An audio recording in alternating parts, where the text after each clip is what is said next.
Hi there everyone, so here is the middle register tone video that I said I was going to do. Hope it's going to help my students as well as others, that's why I've decided to put them up.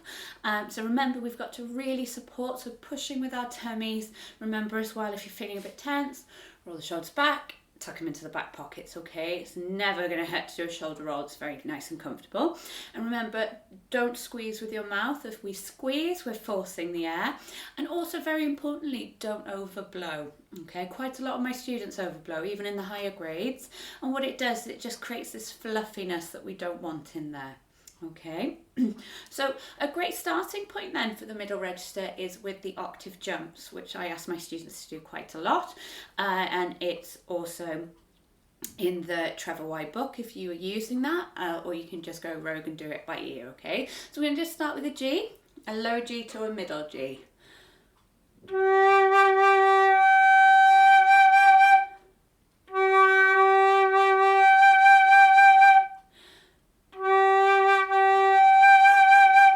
When you feel happy, then we're going to try and do a little bit faster.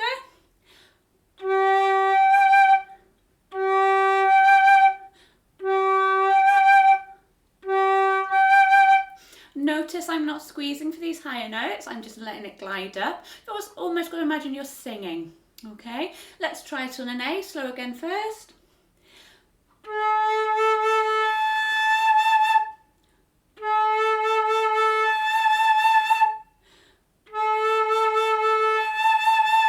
A bit faster.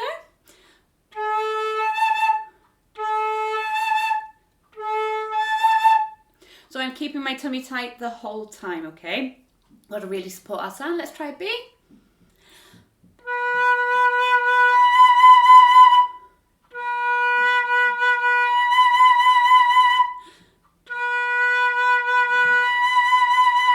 And a bit faster.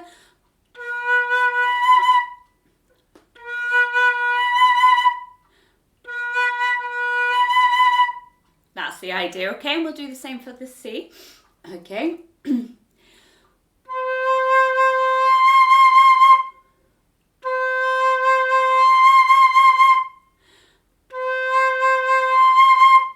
faster.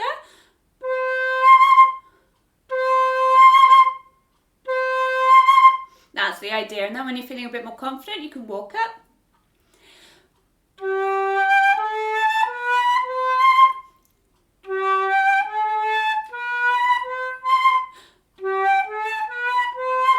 Now that sort of pattern's going to come up in the more advanced pieces that we play, so it's always good to get it now. Okay, lovely. So the next exercise I'm going to pick, you can do a range of chromatic exercises first, just like we did for the lower register. But the next one I'm going to do is the middle register number 2 from the Trevor White. I did this quite a lot as a student, and it's the idea that we're taking that lower colour and then we're pushing up through into the middle register, okay? So an example of the first one.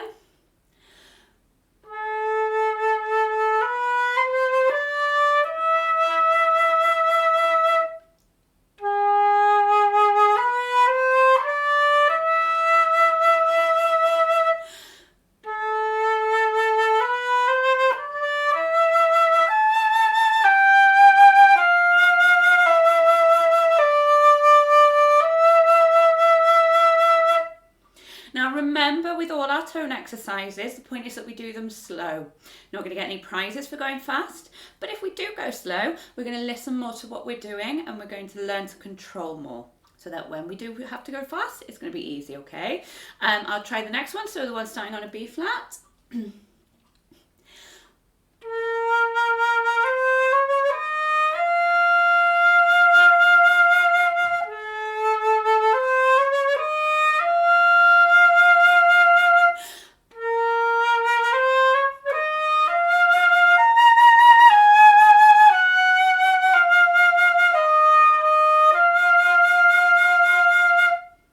And don't worry for now if you can't play it in one breath. You can take a breath every 2 bars, I would say, because we don't want to split up that interval of the fourth when we're going into the higher bit, okay? Good, I'll try the next one with the B. Again, do these as much as you need to. They have a repeat. I would suggest at least doing them twice, but I figure you don't want to watch me practice.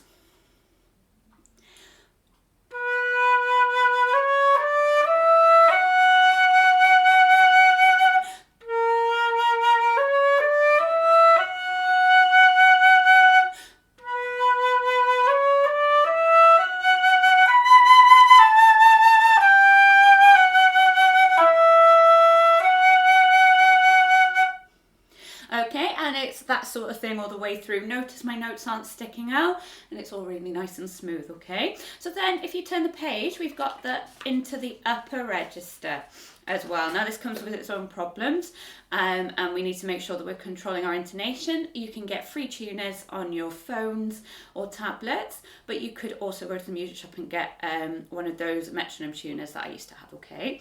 Great, so here's the same exercise, but now just a bit higher.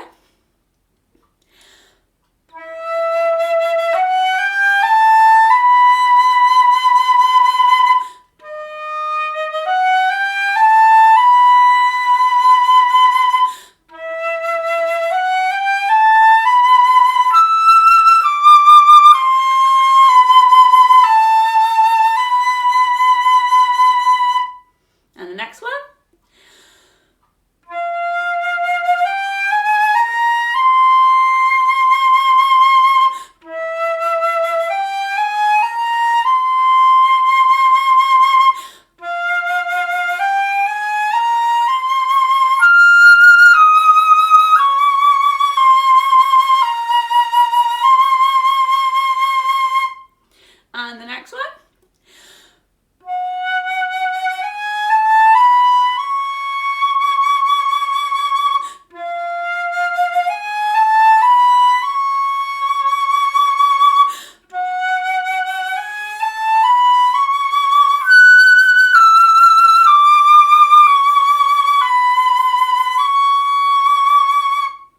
There we go, so be careful around your E's, your F's and your F sharps.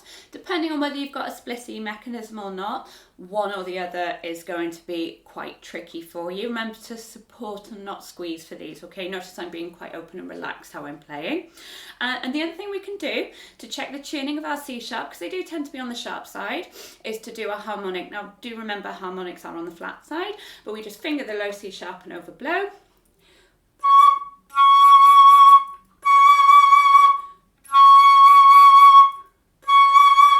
And it's just a really good way to check your tuning, okay? You do the same with your C's, again, finger a low C.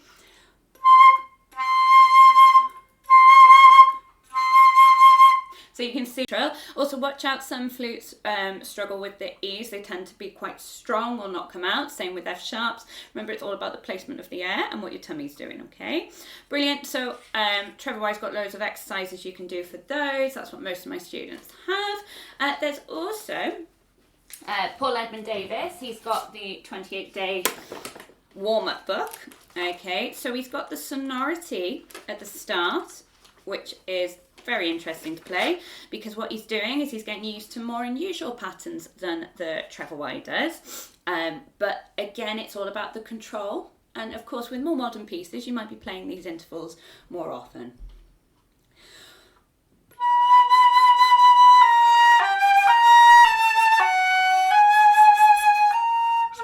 Sorry, without the A sharp.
Now again, I would repeat these as much or as little as you need.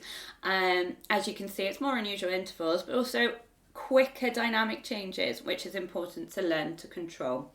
I'm going to jump to some of the lower ones because he takes us from the middle and he goes all the way down, unlike generally the moist on the Y where they start us low and work us up, okay?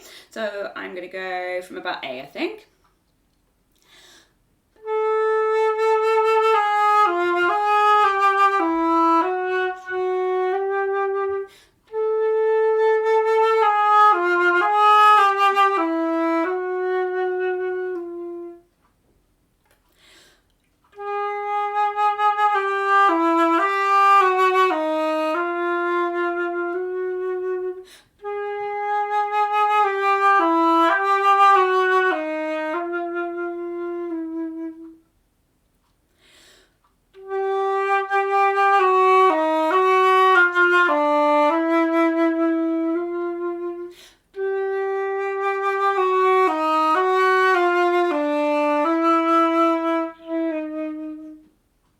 Good, and so on. So you can also use your scales to do this to control your dynamics. Really good trick to do.